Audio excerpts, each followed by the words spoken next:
am RedCyclone! Yeah!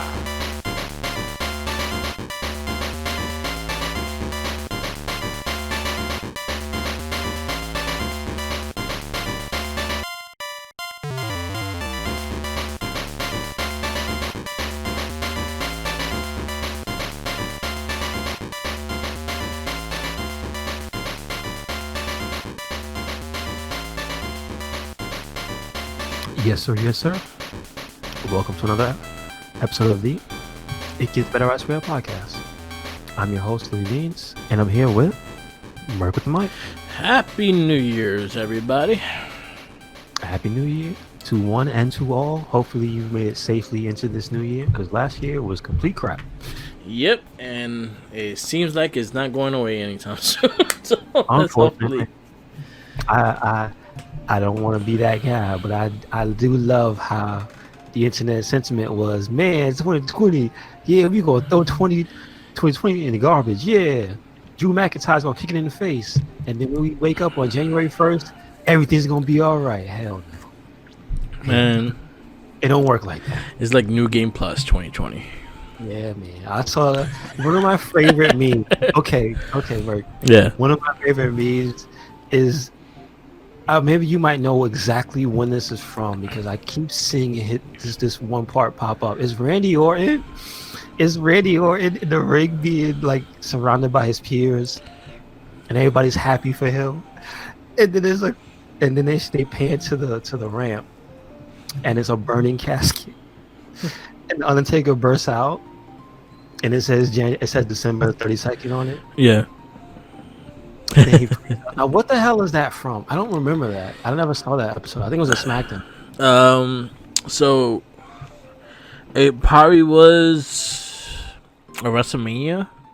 Oh, it was probably WrestleMania. Okay. He had a match with Taker. He was a loss to Taker, but I remember him trying to burn him. He pretty much like took him out or some shit like that. And they were celebrating of him taking him out. I think it was on the pay-per-view and shit. And then Taker returned and blew up the casket and recharged and shit. That is such a funny ass movie. Yeah. The other one I saw is you see a phone.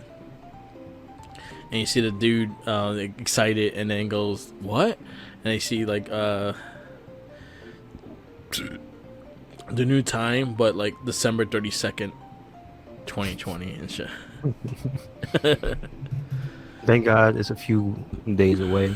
Yeah. You know, today's till what, the 3rd? So we Yep. have to worry about it. Yeah. But you know what? It didn't just magically get better, so we still here. Yeah, we still here. Corona's still there, and wear your mask, be safe, and stay home. Play video games. The most money of anything that came through 2020 is video games. So I know y'all bought systems. Fucking play them. Stay your ass home. 2020, like we said last week, making jokes about it, but 2020 made a few people billionaires. Mm-hmm. I'm just saying. Mm-hmm. I'm just saying. We have our new verdict.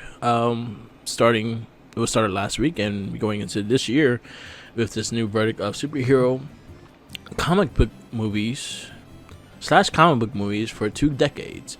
But we kind of like it's slightly over 2 decades because we kind of added 78 because we wanted Superman 1. So 2 decades comic book superhero movies from 78 all the way to 2000. And we got Flash Gordon this week. which is great. Bless Queen and their amazing soundtrack for that movie. Yes. I'm excited. I was excited to watch it because the last time I watched this movie, I had to be like around 6 or 7 years old. Yeah, I want to say I was probably around the same age, but I don't remember the last time they showed it on those late night, whatever, or early morning. You know, because I know WPIX here. Yeah. It's 11 for us. They used to show it. So I think that was the last time I remember watching it. I remember watching it. I think it was like when Channel 11 used to do Saturday movie nights. Yeah. And I think that was one of those movies that I watched when I was a kid, and I remember it's being on Channel 11 a lot, like during like Sunday mornings and things like that. Like when you're just watching random movies, they usually put mad movies on Channel 11. So Flash Gordon was always one. Godzilla was something I always watched in that sense. I have not watched this movie as an adult. Yeah. So this is my Same. first time watching it as an adult, and man, this movie had me laughing. It had me like, what? Really? What the fuck?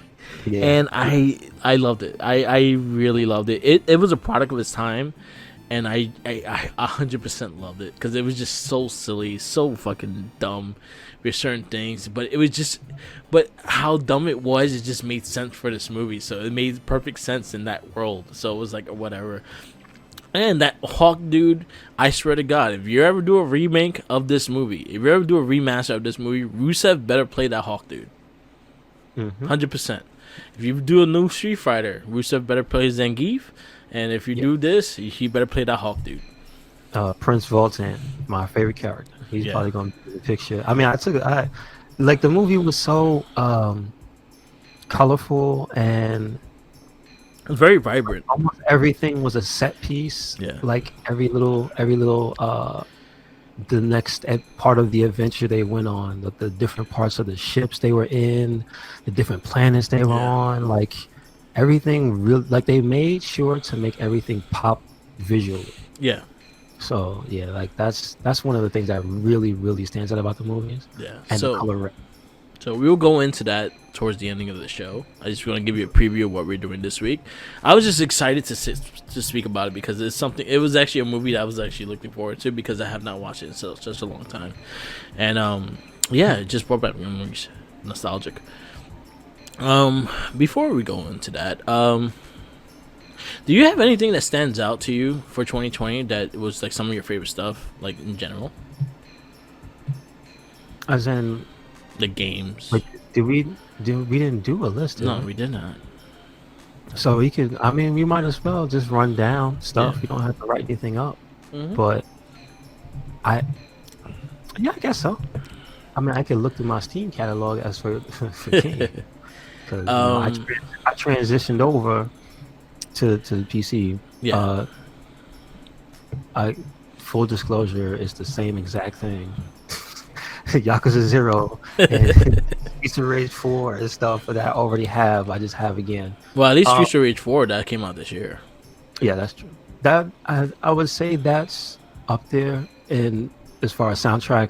That's my soundtrack of the year because I didn't play Final Fantasy more than once. Okay. And Streets of Rage is just a game where you can literally jump in and play, and you get that soundtrack from stage to stage, and so you're going to experience all the songs. Meanwhile, as much as I did like Final Fantasy was it 7 remake, the soundtrack is just that it was good, but it just didn't stick as much because I didn't play it as much. I did my one playthrough and that was it. Like I meant to go back, but that was before I gave over to the dark side. I don't know, the light side of PC, because I have a base PS4. That means an old man PS4. Yeah, and he's really loud. So when I play something like Final Fantasy, I gotta wear headphones, and I don't want to have to wear headphones. You know what I mean? Yeah. Because we try to be responsible and stay in our domiciles and not be all over the place with our machines and whatnot. So stay in my room, I play my game. I gotta listen to that thing talk to me, and all it does is yell. So it's like yelling. Like, what? Yeah, exactly. So I'm good. I started out this year. This year has been an interesting year in like gaming wise because there were such good story games that I really took time to really get into. The one that surprised me the most was Ghost of Tsushima. That game was beautiful and breathtaking, and even on the PS4 Pro, it was breathtaking. Mm-hmm. And honestly, I have not put it on the PS5 yet. I'm going to do it because I want to do the new game plus, but I'm giving some time away from it. I've been stuck on Yakuza Like a Dragon, and that was something that we've been talking about all year that I was looking forward to playing. I've been on that game. I've been grinding on that game. I found a little loophole in how to grind faster. Okay. So there's this bum Mm-hmm. that kind of has like he kind of looks like a Lord of the Rings character. He has like a he has like a staff, and he just wears like Pampers and shit, and he's just this random bum. But this one bum gives you like almost 80,000 XP. You have to beat him up. But you have to kill him first. So the thing about him is that he disappears. So if you don't kill him like in the first shot, he will disappear, So and he's you won't get the credit for him. Is his name Ollie the Magic Bomb? Um, Because they might have took him from Tony Hawk. I took a picture of him too because I was telling. Okay. I was talking to Mike about it. I was talking Steven. No, he's not Ollie. Oh. But he looks like a Lord of the Rings character. he has a weird setup. I'll send you the picture because I have it right in my hand. But yeah, so in Yakuza 0, they have like this thing called the Underground. That you go underground, and it's kind of like a gauntlet of fights. That kind of helps you build up. You usually go in there to help build up because you get stronger characters on there, so it gives you more XP. So this one particular guy, right? He gives you, if you kill him first and then kill the rest of it, you get at least almost 70,000 XP. So when I figured it out, I went in there and I found a spot that he spawns maybe 4 times. Okay. So I just kept going back and forth in that spot and taking him out. And I went from Super difficult? no, because if you have damn, I'm bad with names. So if you have the dude with the black jacket, the white hair, he has this a thing called rapid guns, where he shoots you rapidly.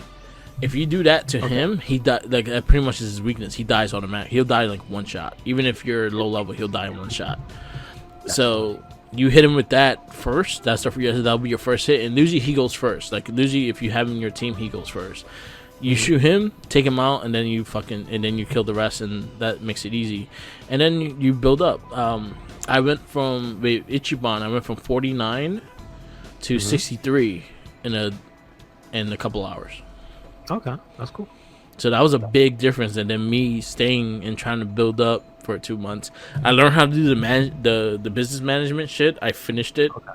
I'm just doing a little bit more just to get more money. Nice. But that game been amazing. I had a lot of like doubt for that game when it came out because the new gameplay and stuff like that. But I found myself enjoying it as much as I enjoyed any other Yakuza game. It still had its humor. It still has its charm. And again, if you're a fan, you will love it. If you're new to it, there's a chance you will like it just because Ichiban is a very likable character. Yeah, that's what I hear a lot of people say. Yeah, he's not dry. You heard me? Hmm? His birthday was on New Year's too. Yes. But yeah, Ichiban is a very likable character. Because I could see why people didn't get into Kiryu because sometimes he could be dry. Mm-hmm. Majima was a nice character, different, but you don't see his full character until like when you actually start fighting him. But so yeah, Yakuza's been like one of my favorite titles. So I'll say Ghost of Tsushima, Yakuza, Last of Us 2. What else I played this year?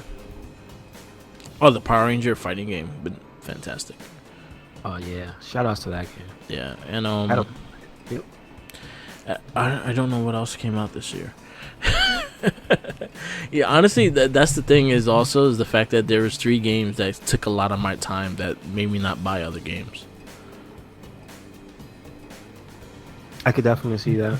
I mean, that's how I feel with Monster Hunter because Yeah, they still kept putting out content this year. So you've been playing that game for like 3 years. Like 3 years, right? It came out like 2 years ago.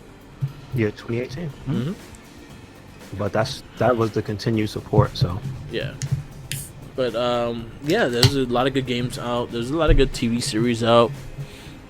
Shouts out to Mandalorian being one of the best TV series like this year. Period. Yeah, The Boys, that was good. Umbrella Academy was pretty good, but Mandalorian was something else. Mandalorian was an event. That's how I'll describe it. It was an event. Yeah, I definitely didn't see anything else have that appeal, like that pleased so many people and had them all talking about it positively. Yeah, Mandalorian. Like I feel like Mandalorian is a catalyst that will get non-Star Wars fans into Star Wars easily. Yeah, I heard. That's what I hear a lot of people saying. I think that is one of the one of the most popular Star Wars properties that I've seen more people say, "Hey, I wasn't really a big Star Wars fan, but I love the Mandalorian." Yeah. I'm like, even me, I'm kind of iffy with Star Wars. I like some things I don't like things. I'm not. Tommy's more of the Star Wars fan than I am. Yes, I'm more.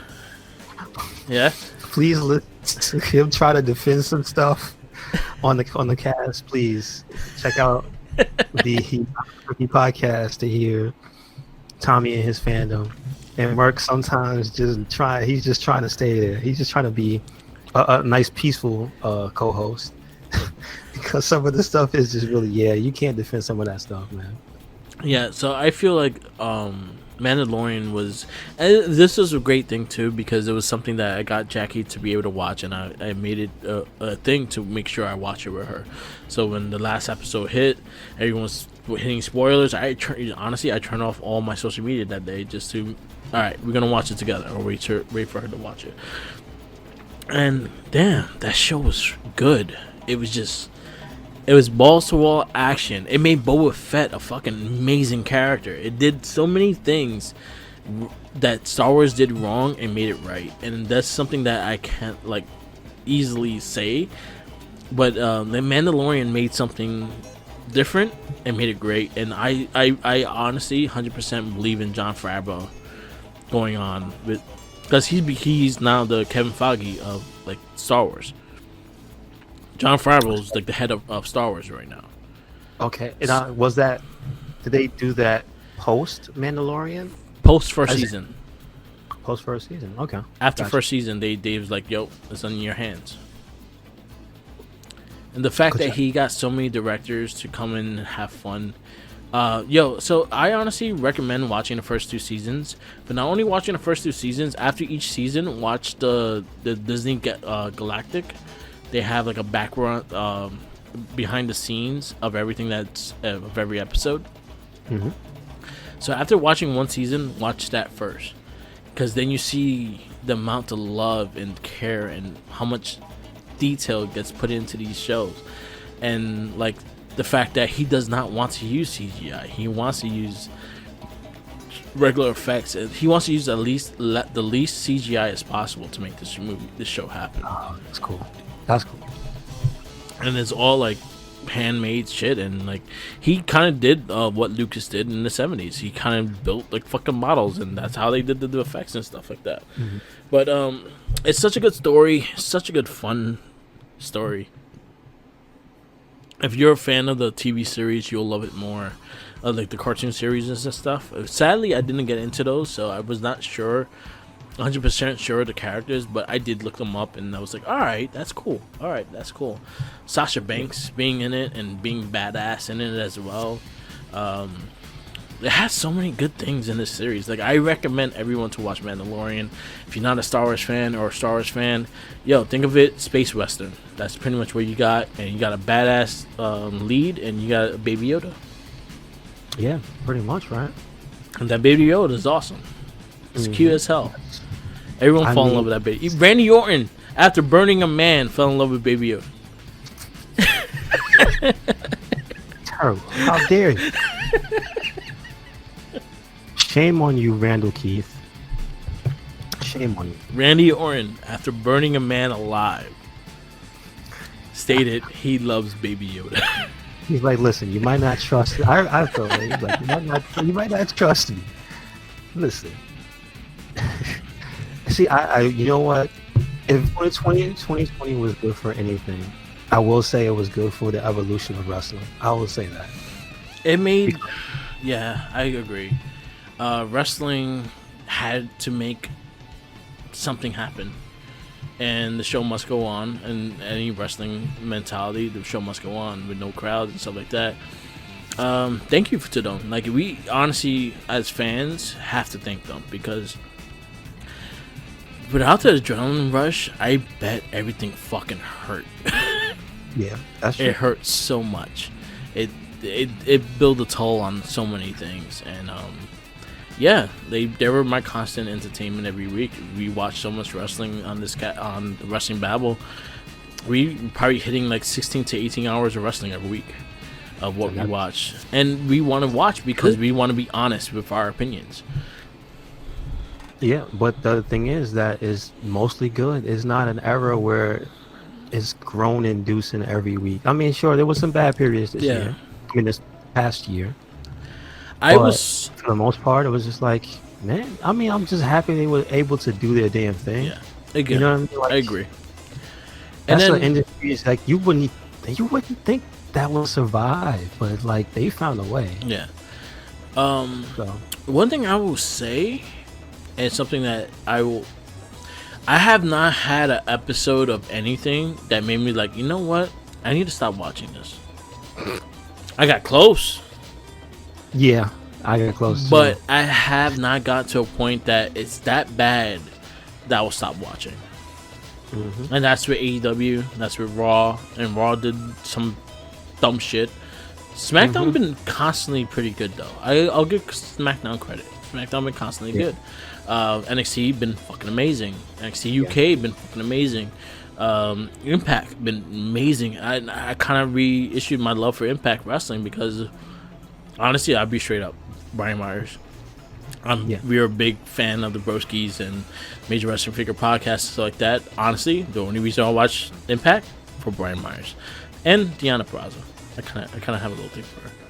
I became more of a fan once Brian Myers went, but also when he went, the Good Brothers went. So when all four, like all of them were there, they gave me different things to look forward to because they're in different divisions and stuff. So and don't forget, please, let's not forget Talking Shop-A-Mania 1 and 2. Yes. Lord have mercy. I almost forgot that happened. Maybe I should have forgot it happened. But I'm so happy it's a real thing. Yeah, they're fun. I saw both of those.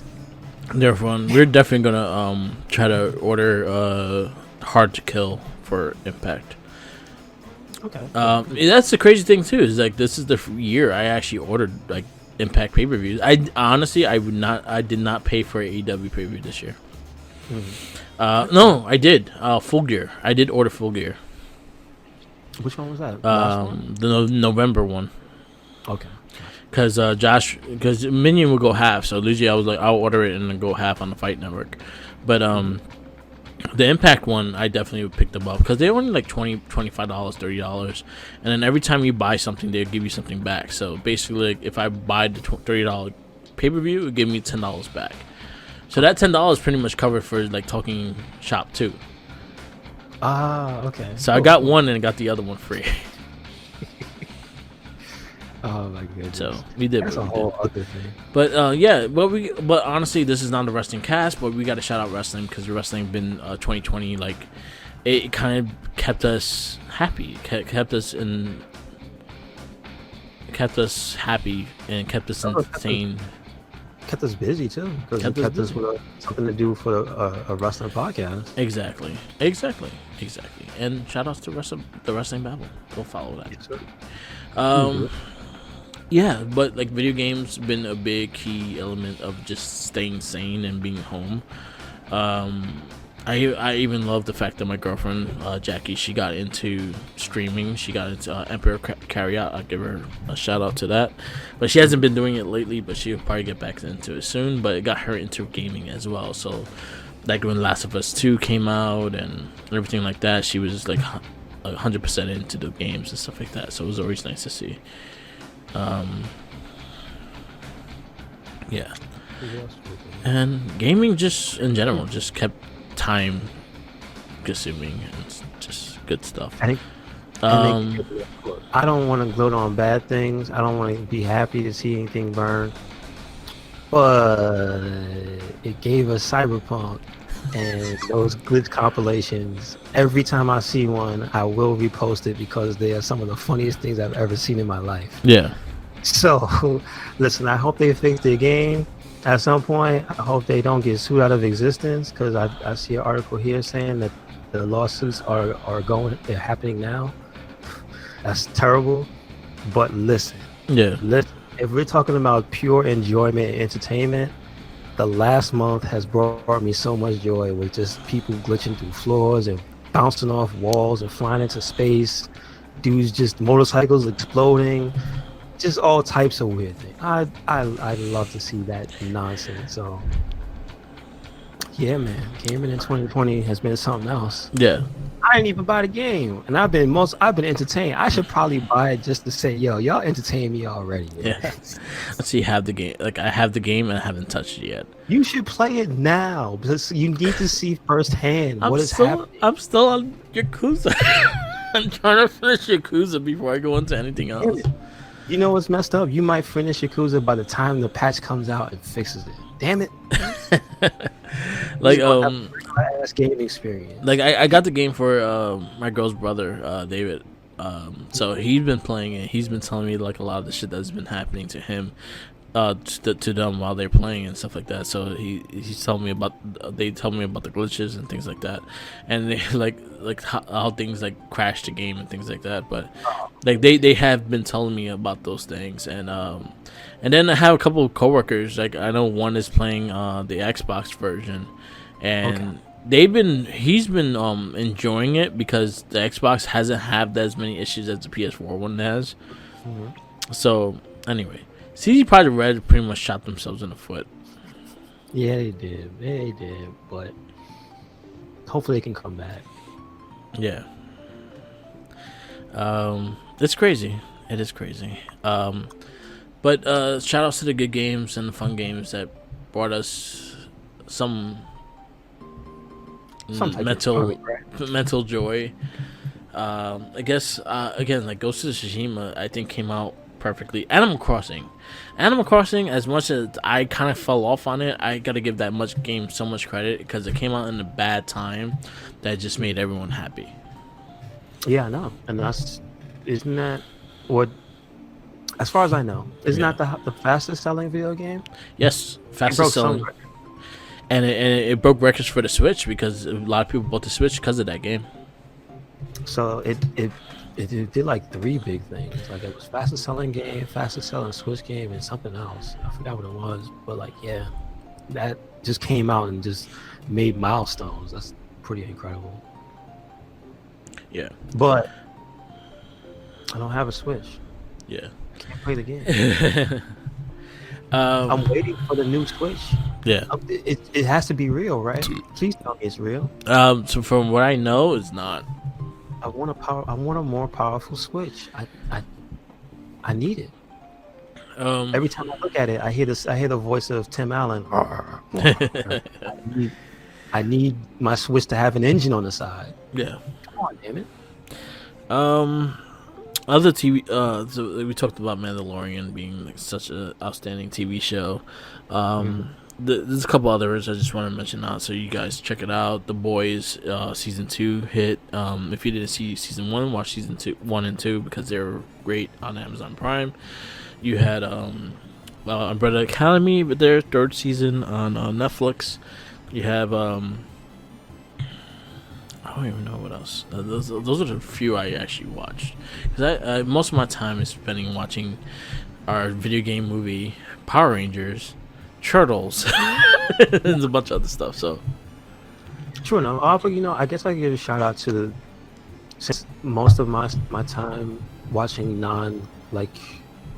traditional television is either on YouTube or I'll browse at Twitch every once in a while. Or I'll just watch go to somebody else's website because there's a lot of user-created content. Because that's what a big boom has been this year. Mm-hmm.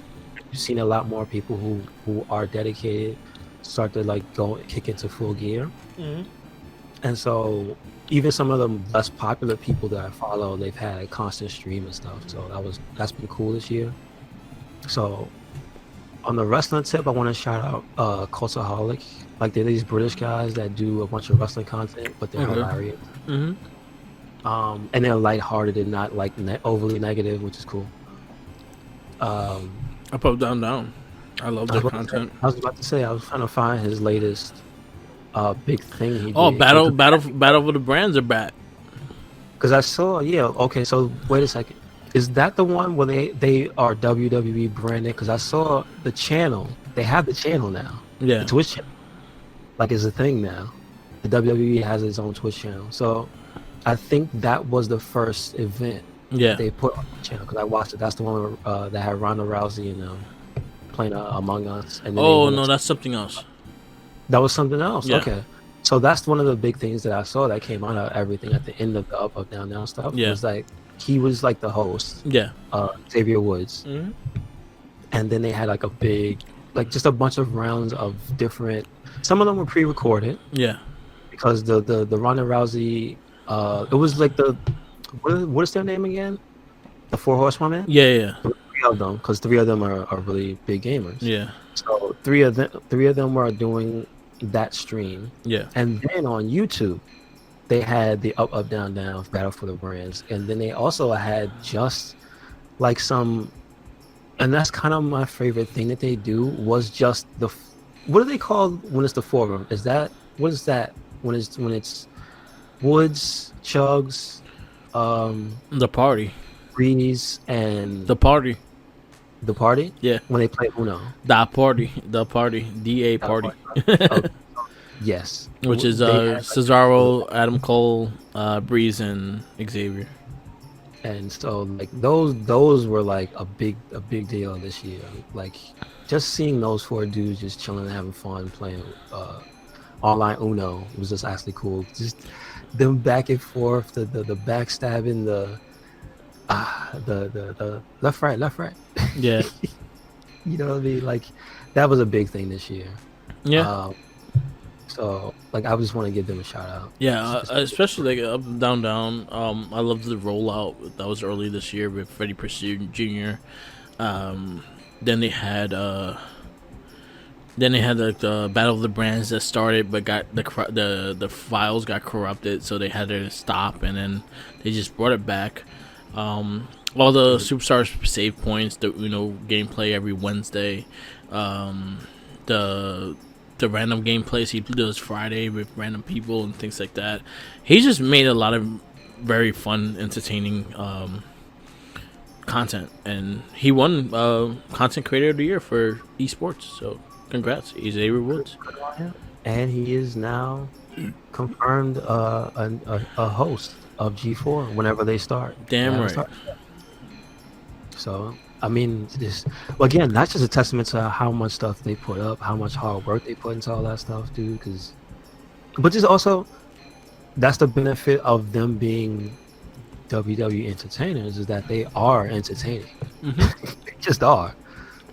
And when you get them in their field, and a lot of them, Shelton Benjamin, you know what I mean, Mia Yim, like just people you wouldn't even think. Just in here creating like awesome video game content. So shout outs to Down There. Yep. I watch a lot of food videos, so that's literally most of my feed in YouTube. Do you know the names of the people? I watch Binging with Babish, Okay. which is a dude that he kind of recreates food from TV shows. Oh wow. So I love his stuff. I usually watch his stuff. Pretty much anything that has cooking content. So like BuzzFeed. There's a lot of shit. I watch a lot of cooking videos. But I do like, again, like Up Up Down Down was one of my favorites I watch. I watch Metal Jesus video. Yeah, Metal Jesus Rock. I like a lot of his stuff. I think he's very mellow and very calm, and I like his videos, and I usually watch his stuff, and a lot of his crew has their own things. I watch their stuff. I met a couple of them the last con I went to, which was like the video game con like a year ago. I met Radical Reggie, and I met the dude that's a big Sega. The dude he's a huge Sega mark. I forgot his name. I think it's John Hancock or something like that. He was a huge Sega mark. So I got to meet those two, and they were really cool. So I follow those stuff. I follow like a lot of retro gaming things. I follow like a bunch of random shit on YouTube.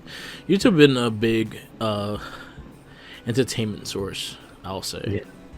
He's not without his drawbacks because there's been some stuff with the algorithms and people getting strikes and stuff this year. Yeah. And then Twitch with the DMCA bullshit.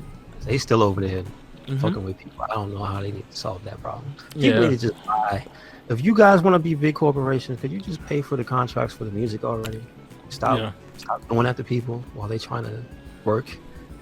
And you know what? I just want to give another big shout out to Maximilian, dude.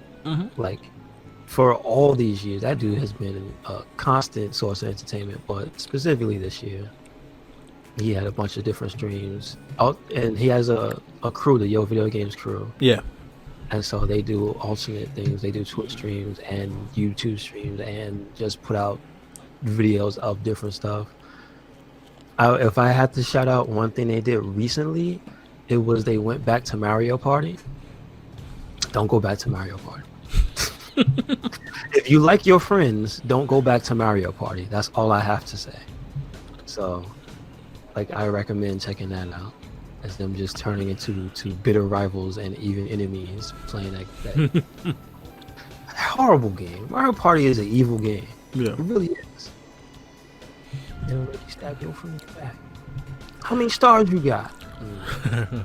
Take it. I would like to shout out our RedCycloneInc and Wrestling Battle pages on Facebook. Thank you for always being connected with it and just responding and posting, and we have so many new people posting and just having fun and a lot of conversations, a lot of good stuff coming off of there. So keep it up, follow, like, subscribe, and we appreciate all the looks and everything like that. Shout outs to Tenacious T, because he's been another partner in the RedCycloneInc. He has one called the Battle of the Greats on Instagram, so check that out. Battle of the Greats. He does like rock band competitions, like who's the better guitarist, Jimmy Page or Jimi Hendrix and things like that. So check that out, because he does a lot of pushing there. He does a lot of work for our cast as well. So we are always constantly trying to build more content for you guys. So little by little, he does a lot of work for us and the Morphin Cast, Shell Shock, the Gamer Rage, and Not a Trekkie. So he's been a good influence into us, and then us just building and kept us going and everything like that too. And I was gonna say shout outs to the memes too, because my favorite new meme is I don't know if I put you on to him, but have you seen the so and so roast Franklin from GTA 5? No. Yeah. I'm gonna send you a few of those. But yeah, I would just also like to shout out the creativity in the memes this year. There's been a lot of funny, just random one-off videos that's been taken off and stuff. It's just that's kind of my favorite thing about the internet, is that you can't really predict what takes off. You can't just try to manufacture it. Yeah. Because sometimes funny is just funny. It doesn't matter. And so when you have things like Jesus roast Franklin, RoboCop roast Franklin, Darth Vader roast Franklin, and then people go in and they do the voices for it, it's like, oh, it's too good. It's too good. It's like, I got some sad news for our Morphin Cast a little bit. Netflix is taking off Power Rangers. I saw that. It made me sad. Yeah.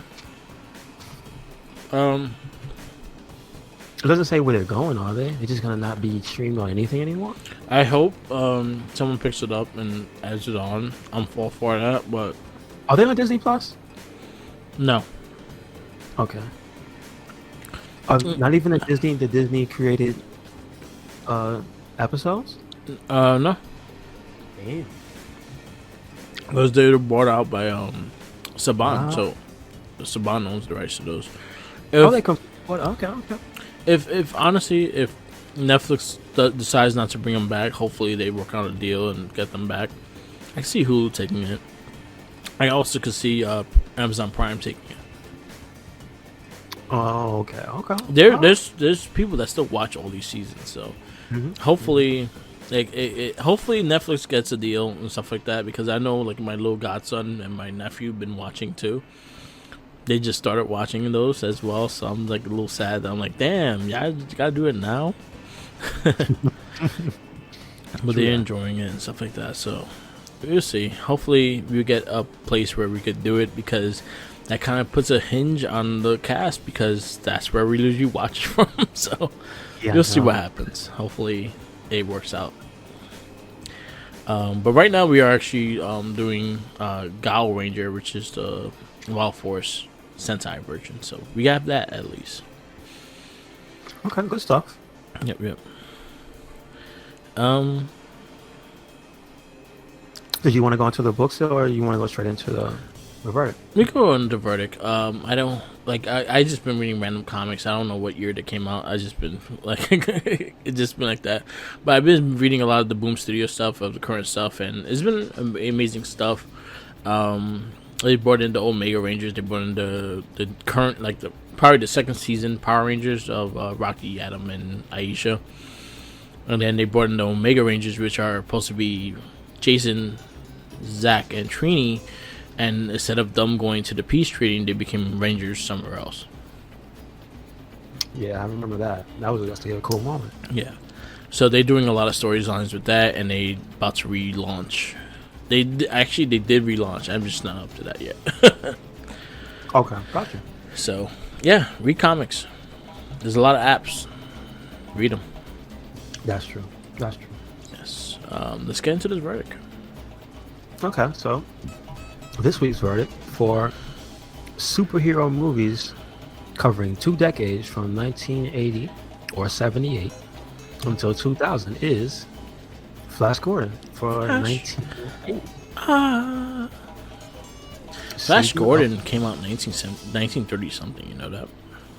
Yes, there is an original one, and there's a comic.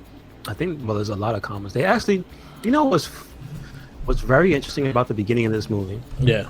That I like about the movie as well is the homage and just a straight up respected page to the source material. Yeah.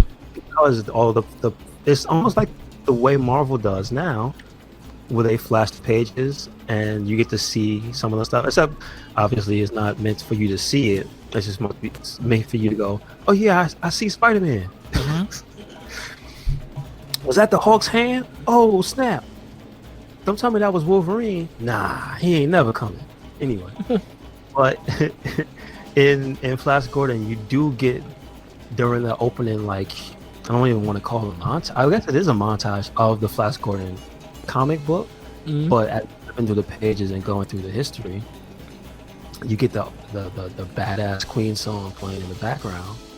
And it's just like you get the full theatric version too. Like, I know you probably hear it in passing every so often, but that's one of the things they're known for too, is to have long ass songs. Yeah. And so they scored this movie. So they let you know that in the beginning credits that the Flash Gordon is scored by Queen, that's awesome. Any movie that could be scored by Queen, it's gonna make it better. Yeah. And that is one of the things that did add to this movie. So, like, even from the beginning of the movie, you kind of just getting into it and getting hyped and being like, damn, I'm already jamming, the movie ain't even start. So, it's just like this movie has so many things going for it. Yeah. Like, for all the camp, because this is a very campy movie. Like, it's not really corny, because corny is like a negative thing. This movie is full on camp. It does not take itself too seriously. It doesn't go so far in the comedy direction where it's like, oh, you see a grip or something. Like, no, it stays as a full theatrical presentation that doesn't go into parody, right? But you feel like, at least I do, it feels like a play. It feels like I'm in like I'm in a high budget theater presentation basically. Yeah. Where like I'm sitting in the crowd and these are players on stage, almost. Yeah. So, like that's the vibe that the movie gives off to me. It just really does feel less like a movie and more like a full-length play. And if you think of it, if you come at it with that mindset, it's like it almost makes it better.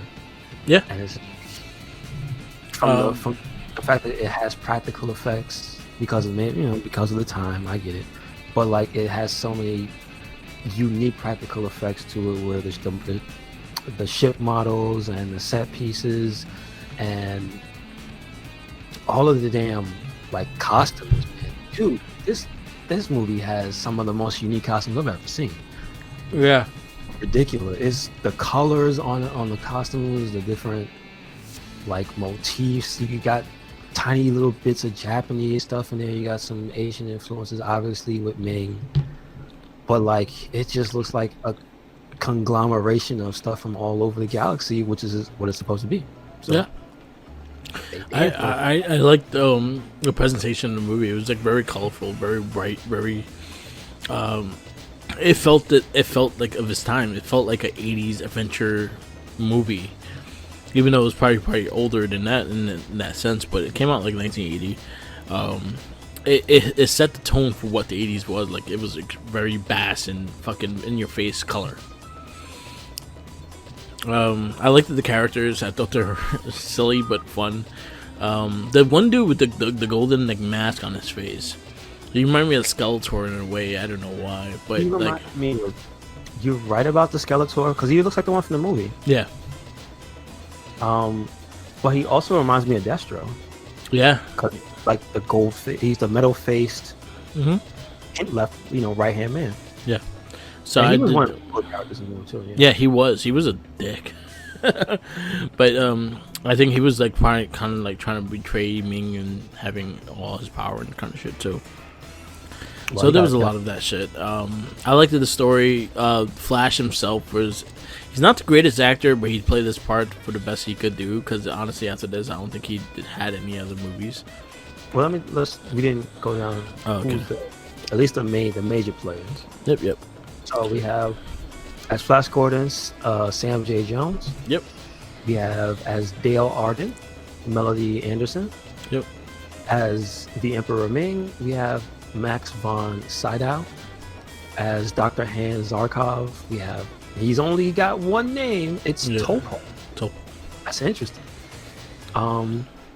Princess Aura is Ornella Muti. Oh, she's still kind of pretty. Yeah. She's still cute. Well, it's interesting when you look at a lot of these people. Some of them are still alive. Yeah. I'm looking at the one that played the princess. Baby just passed last year. So that's crazy. Yeah. In March. Yeah. At 90. Yeah. R.I.P. Timothy Dalton. I did not know he was in this movie. I don't know that at all. As Prince Baron. As Prince Voltan, my favorite character is Brian Blessed.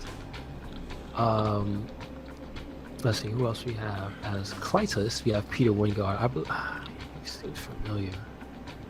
Can't quite place him from what though. That's about all the major characters. I'm trying to see what the name of the guy with the mask is, but I don't remember his actual character name. Me either. I'm trying to find him. No, I think it was John Osborne. Okay. As a Arborian priest? Mm-hmm. Gotcha. I think it might not be him because he doesn't. They have the lines for people too. Yeah. They have the lines.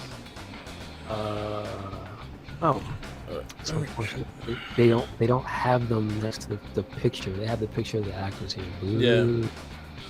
Yeah. But anyway, like, so my initial thought was that it was a star-studded cast, but looking through it now, it's like, no, it's not really. Like, most of these people, I couldn't say I know anything they were in. Yeah, me either. Timothy Dalton, you know what I mean? Yeah, and Max von Sydow, he was in a bunch of movies too. Was he? Yeah. All right. But so that's like all the characters and the players and whatnot.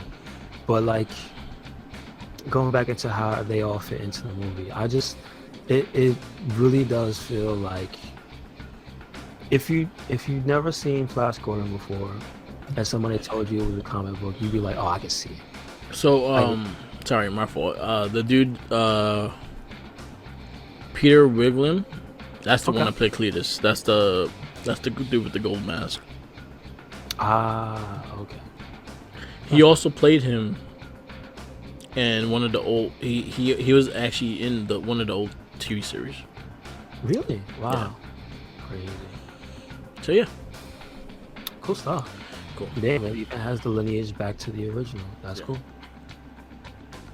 You know what this movie also felt like? It felt a little bit like a male-centric, because of the male character, a male lead or male-led, excuse me, a male-led Wizard of Oz. Mm-hmm. Like a little bit of this movie with, of course, with how many little people were in this movie too. They was just everything. Like it was just, it really does feel like the Wizard of Oz. The way he just, we're minion, basically the Wicked Witch. He's the Wicked Witch of the West, and he's terrorizing everybody.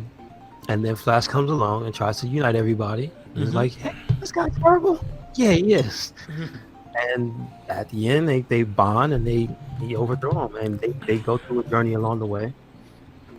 With lots, again, with the set pieces and stuff, like when they go to the planet to find Prince Baron, like that reminded me of Star Wars. Yeah, there's like the tree planet and shit. Mm-hmm. Like they were going to find Yoda. Like if you had turned a quarter, you'd have seen Yoda's hut somewhere. Yeah, like, it looks like Dagobah. So, and it was cool. Although there was one interesting thing that happened to Flash, and I was thinking to myself, now that I know the truth, that wouldn't happen. Did you know that you don't really sink all the way in quicksand? Yeah. Like you did. Like if you just don't. I don't even mean the thing is, like, say don't move, but literally you supposedly only half of you can sink in quicksand. You don't just go to the bottom like that. Okay. I didn't know that. Me either. It's a scene in the movie. The more you know. Where Flash sinks completely to the bottom, is like he gets dragged out, or he drags himself out. But I'm like, huh, that's not realistic. No, I know. Anyway, so I don't really have too much more to say about it, except that I think a lot of people, if you're trying to go through and watch superhero centric movies, I think it disclassifies. It definitely does. Yeah, I think it's a fun movie. I think it did its job in just bringing it to a new, like, just a new scenery. It was not just Earth and kind of things like that. It was not the basic storyline. It was out there in space, and he was the lone savior, and they had like Hawkmen, and fucking the colors were bright and flimsy. It had a cool ass theme song. Like, this is a movie that you just go and just have fun with, and I think that's what it brought. It just brought a lot of fun. Yeah, because it just made leaps with the logic. Because he was I know why you like this movie. He's a Jets quarterback. He's quarterback for the New York Jets. Sadly, we don't have a good one. So Flash Gordon, you could have been a better quarterback than most of them we got. Damn, son. Like, I was like, Mark likes this movie because he's a quarterback for the Jets. Damn it. Sadly, that also 1 point in my book. But I just like the cheesiness of it. I think the cheesiness was great. Like, it was not bad. It was not like, I actually wasn't really bored watching it either. I actually enjoyed most of the movie, even though the movie took some weird turns with a lot of the sexual tension, and especially in the beginning of the movie, like everyone kind of shit, and it's like, okay, but especially with Princess. The Princess was fucking everybody. If she saw you and she liked you, she wanted to get it on. That's all it was. She probably, the Hawk people, everything. The thing that's crazy too is that she basically starts the intergalactic war. Yeah, that's all with her vagina. She brings Flash Gordon back from the dead because she wants to have sex with him. That's insane. Yeah. What? That was the only excuse. Like, she didn't do it to save the world. No. Exactly. Or to stop her maniacal father. No. No, she wanted booty. That's it. What? That's it. All right. But This is weird. I'm gonna put this movie over Superman. I would, but I really like Superman. I really like Superman, but I think this one in particular was better than the first movie. Second movie is gonna destroy this one, but the first movie, I think this one, I think it just had more character and more love to it. I guess I just enjoyed it more. I can see that, but score-wise, I guess it would be the same anyway. So where are you gonna put this? I give it a 4. No, so where are you gonna put this? Over Superman or under? Under Superman. Under Superman? Okay. Alright. But it's basically the same score. Yeah. So this would be 4. This would be 4. Okay. So next movie is we return to Christopher Reeve Superman with Superman Part 2. Nice. Yes. I will give Flash Gordon 1 up over Superman 1 because I just thought it was just more of an entertaining movie. And I like the cheesiness. I love what they did with this movie. There's a lot of things I had issues with for first Superman 1. So going to Superman 2, I think this is going to be a break it out the house kind of thing. But for now, yeah, Flash Gordon over Superman. Okay. Yeah, next week, Superman 2. And I'll give you a little preview of our list for this month. So we got Superman 2 next week. We have Condor Man the following week. We have The Legend of the Lone Ranger. And then Superman 3. Close out January. So 2 Supermans. Close together. Yeah. Yeah. All right. I guess that's it. Yes, sir. Yes, sir. Thank you for tuning in to another episode of the It Gets Better, I Swear podcast. Make sure you check us out anywhere and everywhere. RedCycloneInc. That is YouTube. That is SoundCloud. That is Spotify. That is Twitter, Tumblr, Instagram, and WordPress. Yep. And the Facebook. So, no excuses. Where you at, Mark? Follow me on Instagram, Twitter, Tumblr, Twitch TV, YouTube, SoundCloud, all Mark with the Mic. Follow our Facebook pages, the RedCycloneInc and the RedCyclone Babble pages.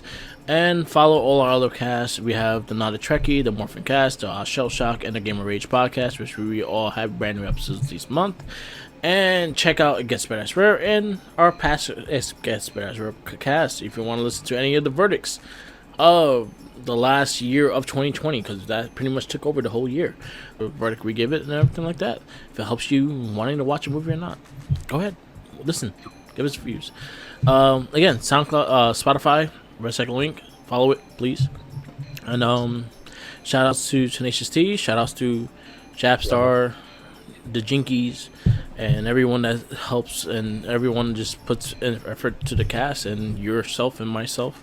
We put a lot of work in 2021. We're trying to get things rolling a bit more.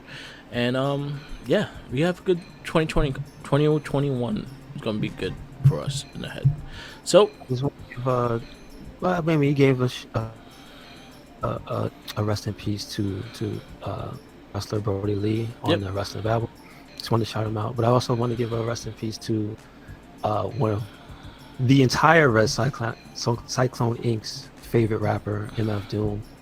They found out that he passed on Halloween, so they have released the news. Yeah, the 31st of December, and so like you just talk, me and Japstar specifically. That's that dude. Like. Yeah. Once we heard his stuff, he transformed what hip hop could be for a lot of what we listen, like our taste in general. Okay. And like he just did so much unique and kind of like, I won't say groundbreaking, but like the collaborations he did with the different some of them are producers and different artists and whatnot. Yeah, like it's something that I saw it in the fans like talking about it and whatnot, and it's like it left a hell of a mark, and a lot of people will miss that dude. So R.I.P. to MF Doom. All right, I've never heard of him. So Really? I'll check some stuff out. Please do. Please. All right. Peace out. Laters. Have a happy 2021, and be back next week with Superman Part 2. Yes, sir. And always remember, it doesn't change. Follow the Jinkies. He's still running around with the damn sandwich. It's all your fault. So stop him. At any means necessary. It's 2021. You can do whatever you want. Oh no, it's Just not for the a Wild week. West. Just for the week. As long as you take the sandwich out of his hand, it's legal. Yes. The sandwich has to leave his hand. He can't die with the sandwich. So you lose and then you get killed. So Yes. you gotta get the sandwich out of his hand. That's the only way it work. If he touches you, though, you die like Mario. It's like tag. All right. Like, If he touches you before you touch the sandwich,